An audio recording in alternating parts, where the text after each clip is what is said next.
fait quand même pas mieux que Leonardo DiCaprio comme acteur. Hein. T'as vu sa carrière par rapport à son âge? C'est vraiment ce qu'on appelle un petit génie du ciné. Qui t'a parlé d'un Léonard, parle plutôt de Léonard de Vinci. C'est quand même pas le même niveau, question génie. Qu'est-ce que t'as dit? Mais tu m'as bien compris. Tu veux un duel? C'est l'heure du duel. Non. Bon bah, ok, enfin... Tu veux un débat? Mais amène-toi, je t'attends.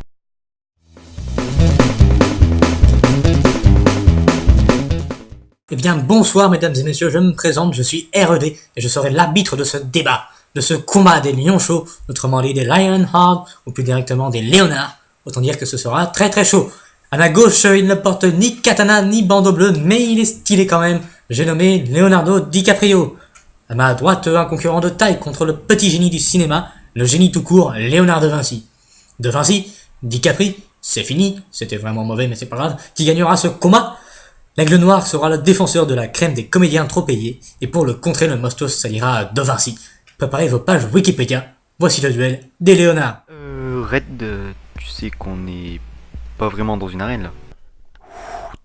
Mais laisse-le tranquille, t'as vu cet arbitre? T'as vu ce speech de départ? Moi je dis juste magnifique. Red, j'espère que tu seras désigné le vrai vainqueur de ce duel. Arrête de faire ton lèche-cul. On l'achète pas, Red. C'est un type bien. Ça dépend combien.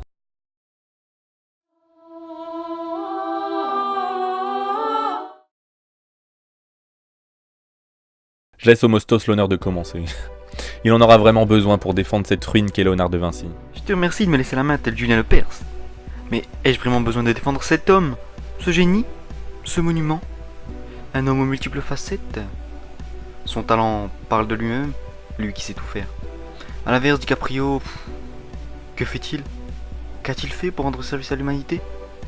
Mais je te le demande, parle, vil personnage. Je vois pas ce qu'il te faut, Leonardo DiCaprio c'est juste l'un des meilleurs acteurs au monde et il a même pas 38 ans. Enfin, est-ce que t'as vu sa carrière? Il y a que des films cultes. Je crois pas que Monsieur De Vinci ait été nominé aux Oscars à 19 ans, lui. Argument de merde, le Mostos prend la main. Bravo l'artiste. C'est sûr qu'à 19 ans, De Vinci, lui, il ne jouait pas l'handicapé mental dans les films douteux. Non monsieur, lui il se cultivait, apprenait à peindre, dessiner, et pensait déjà à toutes les belles choses qu'il aurait pu faire par la suite. Niveau ambition, on est loin du petit acteur arriviste qui crève comme une merde, mais comme une merde dans Titanic. Quelle superbe riposte du Mostos, la carrière des deux hommes est à présent confrontée. Titanic, ah bah voilà un mot qui suffirait à faire taire les plus têtus des défenseurs du vieux barbu. Parce que je crois pas que le soi-disant génie qu'est De Vinci aurait pu aussi bien retransmettre à l'écran le drame qu'est cet accident emblématique du 19e siècle. Cet homme, ce gentilhomme je pourrais dire, qui se sacrifie pour l'amour de sa vie. Oh là là, franchement, j'aurais presque envie d'en pleurer. Toute la grâce est dans ce geste. Alors que De Vinci, lui, il aura même pas eu la décence de naître à une époque où ses inventions auraient pu être réellement utiles. Car c'est bien gentil d'inventer le parachute, l'hélico, la voiture, le tank et la mitrailleuse, mais bordel! Si seulement ça avait pu servir! Mais justement, cela prouve à quel point il était en avance sur son époque.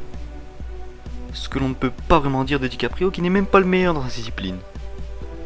J'ajouterai concernant le Titanic, si l'illustre De Vinci en avait été le concepteur, rien de tout ça ne se serait passé. Donc pas de film, pas de DiCaprio. Et donc DiCaprio réduit à jouer dans Plus belle la vie, voire pire, dans Derrick. Oulala, ça y est, l'attaque virulente de la comparaison avec un acteur français est lancée. Un génie qui n'aura même pas eu la décence de naître à la bonne époque. Ah, triste bougre. J'aurais presque pitié de lui. Pas l'intelligence de naître à la bonne époque.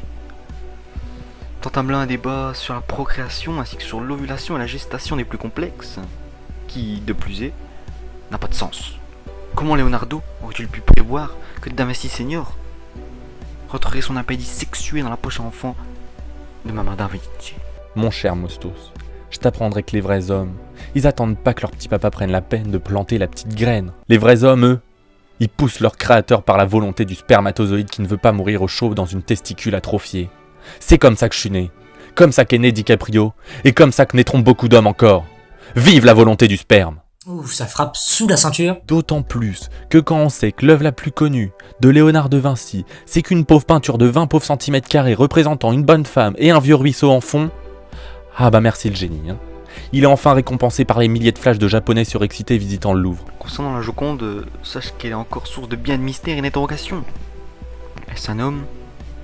De Vinci se l'est-il tapé? Est-ce de Vinci? Et que pour une toile qui date de plusieurs siècles, elle a une actualité plus fournie que petit Léo. Ah, je me dois de recadrer le débat. Et si ça parlait vie sentimentale? Ah bah c'est clair que c'est pas Léonard de Vinci qui s'est tapé des mannequins à tire-larigot. Non, lui il était plutôt coincé avec une paire de jumelles qu'il a créée, en train de mater la Joconde en train de bronzer dans le pavillon d'à côté. Alors là mon petit, je peux te dire que déjà, niveau fille, Da Vinci a tout appris à DiCaprio. Show me like one of the French girls. C'est comme ça qu'il pêche dans Titanic. Eh ouais. Et bah ça mène qui mon petit? Ça mène de Vinci. Hein. Pensez pas à tous les modèles qui s'empressaient de poser nus devant Leonardo en extase dans son génie. Tu veux parler de l'homme de Vitruve? Boum. Pardon. Bon, on va dire que c'était un accident, ça arrive parfois. Et puis, ce qui est prévu doit le rester. Ce qui nous intéresse, c'est l'homme et son talent avant tout. Ah non, c'est vrai qu'il a magnifiquement bien peint le Bacchus. Hein. Un homme à moitié à poil sur des rochers. Ou encore la scène, une bande de gars et une seule meuf vierge. Ah c'est classe tout ça. Ah là là, le Mosto c'est en mauvaise posture. La libido de De Vinci aura-t-elle raison de lui? Comment oses-tu, jeune fornicateur? Chacun ses goûts.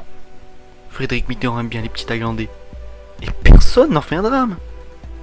Pareil pour ces hommes respectables que sont les prêtres. D'accord, c'est bien vrai.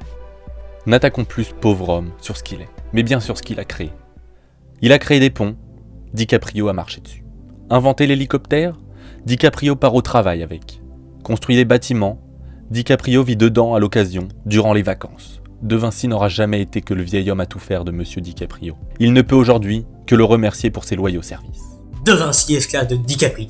Telle sera la conclusion de ce débat houleux. Même si l'homme à barbe est un génie, il semble qu'il nous ait aujourd'hui barbé. Et c'est bien DiCaprio qui sort vainqueur de ce duel. Merci. Ce soir, DiCaprio n'est pas là pour remporter lui-même cette victoire.